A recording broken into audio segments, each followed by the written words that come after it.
Boa tarde, galerinha que está em casa. Hoje a nossa aula é de artes, né? Vamos lá para a nossa apostila de artes do quarto bimestre. Hoje é a nossa primeira aula de artes, tá? Então a gente vai inaugurar a apostila aí. Nosso conteúdo vai falar um pouquinho sobre a arte egípcia, né? Então o nosso primeiro tema aí é arte, tem e faz história.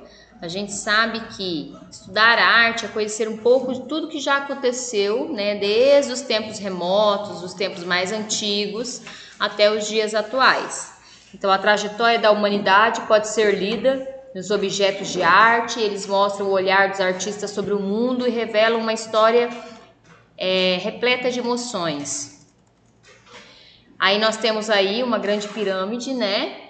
Certo? Aí quando a gente fala de Egito, a gente logo lembra então dos faraós, das múmias, das pirâmides, né? Dos enigmas, tá?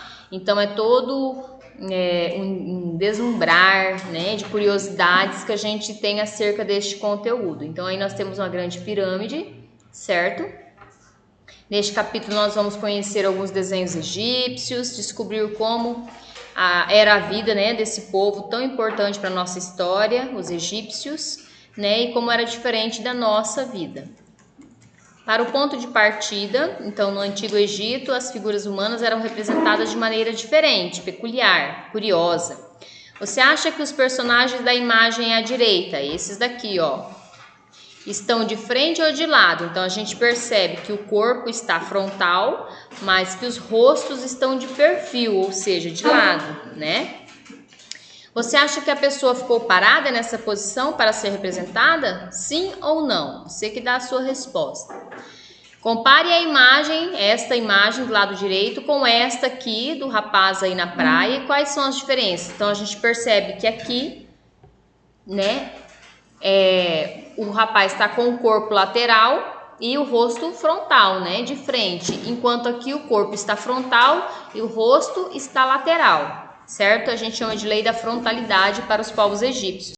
Então o tronco da figura egípcia está de frente e o tronco do homem atual está de lado. Essa é a diferença. Onde encontrar desenhos egípcios? O Egito é a terra das pirâmides. Elas foram construídas para abrigar os corpos dos faraós após a sua morte.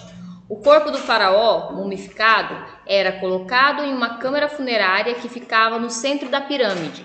Os egípcios acreditavam que, desse modo, a alma pertencente ao corpo do faraó continuaria a viver no além, para ajudá-lo na vida posterior. Representavam nas paredes das câmaras funerárias imagens, fórmulas mágicas e encantamentos para guiá-lo na jornada para o outro mundo, por meio da pintura e de hieróglifos, que é um tipo de alfabeto egípcio, tá? É uma escrita egípcia através de desenhos, que são esses daqui, ó. Aí se vê bem a lei da frontalidade, né? Que é o corpo, né, de frente e as faces, os rostos de lado, né, de perfil, tá? Para representar figuras humanas, os artistas egípcios buscavam o melhor ângulo delas, para que fossem desenhadas com nitidez. Aí nós temos os hieróglifos, que são o alfabeto, né? Essa escrita sagrada aqui dos egípcios, que é representado por desenho, tá? Então, hierógrafo significa escrita sagrada. A maioria dos egípcios não sabia ler nem escrever, apenas sacerdotes, membros da realeza que ocupavam altos cargos. Os escribas conheciam a arte de ler e escrever esses sinais sagrados. O hierógrafo é possivelmente a mais antigo sistema organizado de escrita do mundo. Observe como as letras eram representadas no Antigo Egito, através de desenhos, né? Então cada letra tem o seu desenho representativo. Olha só como são incríveis essas letras, ó. Pareciam desenhos mesmo. Então, o linguista francês Jean-François Chaplin decifrou o código egípcio por meio de uma pedra roseta. No detalhe, observam-se os símbolos da escrita egípcia na pedra. Aqui embaixo, ó, você vai escrever o seu nome e o nome de dois colegas usando, então, os hieróglifos, que são esses símbolos aqui do alfabeto egípcio, tá? Da escrita egípcia. Então, em vez de você colocar a letra, você vai colocar o desenho que será representado, que significa aquela letra, tá? Então, você vai representar em forma de desenho, de hieróglifo, tá? Primeiro o seu nome, depois o nome de 2 colegas da turma. Então, a lei da frontalidade, os egípcios seguiam uma regra rígida para desenhar a figura humana, chamada de lei da frontalidade. A cabeça era desenhada de perfil, né?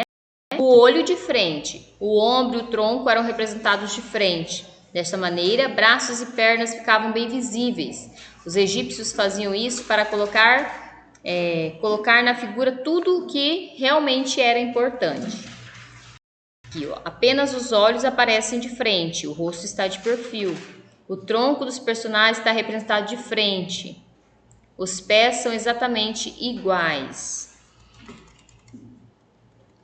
Outras regras deviam ser seguidas para a representação humana, como a cor da pele. Então, os homens, né, tinham a cor da pele mais escura, enquanto as mulheres tinham a cor da pele mais clara. A pele das mulheres era representada em tons amarelados, e dos homens em tons avermelhados. Havia também a lei áulica, segundo a qual se representava em tamanho maior a pessoa mais importante daquela imagem, tá? Outro aspecto eram os contornos bem definidos, as cores fortes, principalmente o vermelho, o azul, o amarelo, o marrom e o preto.